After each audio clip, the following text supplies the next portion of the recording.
Hey, welcome back friends, Mark here. It's a nice cold day here in Michigan. It's the middle of January and it's about 25 degrees Fahrenheit out. So it's really ideal weather for going out in the woods and running a chainsaw or swinging an axe or a hatchet. So what I'm going to do today is review the Rheinland hatchet. It's made by the Helko company. Let's take a close look here. I'm going to take a couple minutes and go through the specs on this, and then I'll show you how it works. So let's take a closer look at it. Okay, let's start out by talking about the handle. That's pretty cool looking. Alright, so it's American hickory and it's handcrafted in Switzerland.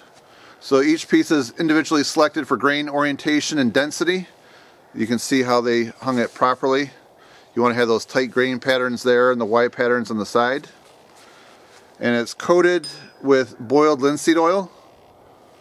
Alright, let's take a close look at the steel on it. It's a high-grade C45 carbon steel, and the blade on here, it's different than what you might see like in a hardware store or a big box store. This is a wide bit woodworker blade, and it's open drop forge, heat treated, and oil hardened steel. It's quite a process done by hand, which is very interesting. So when they do that, there are no two pieces that are exactly alike. And then when the smith is satisfied with his work, they stamp in the crown logo. Alright, so the head weight is 1.25 pounds. And you can see how it's hung with a wooden wedge and an additional steel ring wedge. Alright, so let's take a closer look at the sheath. It's a premium vegetable tan treated leather sheath. And there, that's how you fasten it down to hold it on there. Alright, let's test this out, see how it works. Alright, so I'm ready to test this out on a piece of blue spruce. This is probably 3 to 4 inches in diameter.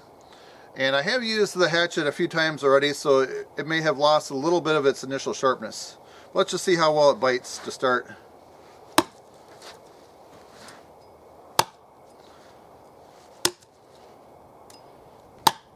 It's biting in pretty good.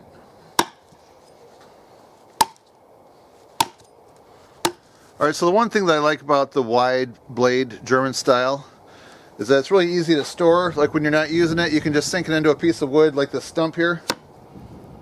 And it's in there nice and solid. It's got just a nice sharp point right there. Alright, let's try a branch.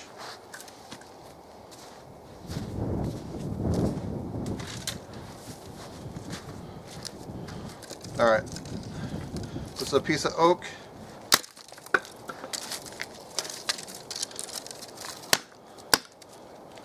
Alright, let's just say I want to make a tent stake or maybe some type of stake to hold the tarp down for a shelter.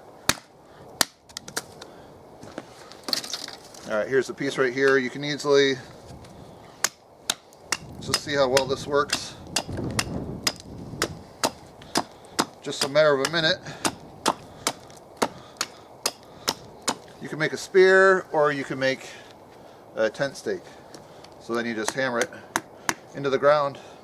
This is kind of soft wood right here. This is an ash tree that end up having carpenter ants throughout. Alright, you can just see how useful having a hatchet is. Alright, let's check it out on some other things.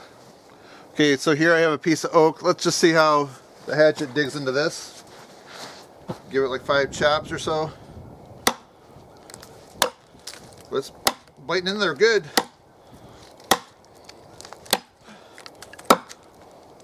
Yeah, I'm happy with that.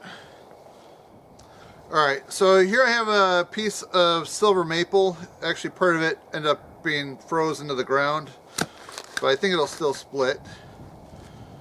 And this little stump right here, it's actually a cluster of trees. It's one big tree, which used to have like 4 trees that grew out of it. So right here is just a nice solid, like a work table I can use. Alright, let's see what it takes to split this piece of silver maple.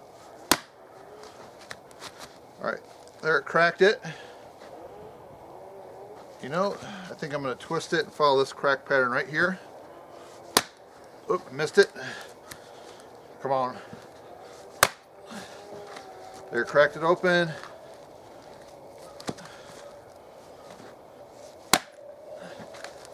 Alright, we're getting there. There, it's biting.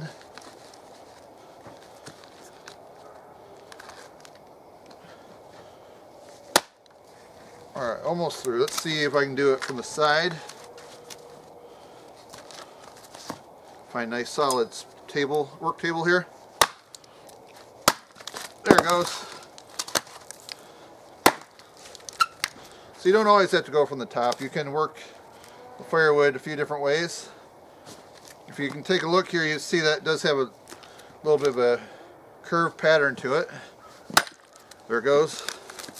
Alright. It's working out well. Let's finish splitting this piece. That was the frozen side that was stuck in the water. I have a little bit of standing water here in the woods. Alright. Okay. Thumbs up. Alright friends, so if you want to learn a little more about the Rheinland hatchet by Helko, click down below in the description. You'll see a link or two that gives you a more accurate description and some history to how they make their tools and the steel. There's a lot of interesting things. I would say please check that out. And if you like the video, please give it a thumbs up. It would help support my channel. That's it, my friends. Thanks for watching. See you next time. Alright, I hope you liked this video. If you do, I think you might like a few of those to the right. Click on those. And if you haven't subscribed to my channel yet, click on that red button down below. And check me out on Twitter and Instagram. Alright, thanks for watching. Enjoy.